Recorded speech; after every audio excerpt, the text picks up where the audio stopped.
Oy, ayan na yung taho. Sabi ni kuya guys, bumibili kami ng taho. Yung isa yun, yung motor niya may clutch. Ngayon tinanong ko siya kung kasamahan niya. Kasamahan mo 'di ba kuya? Oo.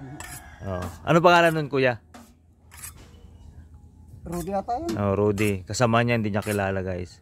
Tapos tinanong ko kung mas masarap yung taho niya. Oo daw, pero pares lang sila ng pinagkukunan.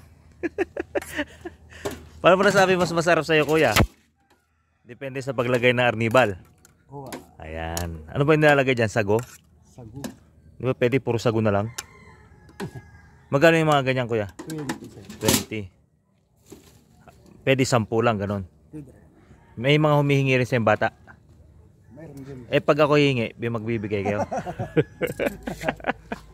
Ay, natawa si kuya. Oh. Ay, maniwala na walang pambili. O, sige, bye-bye kuya.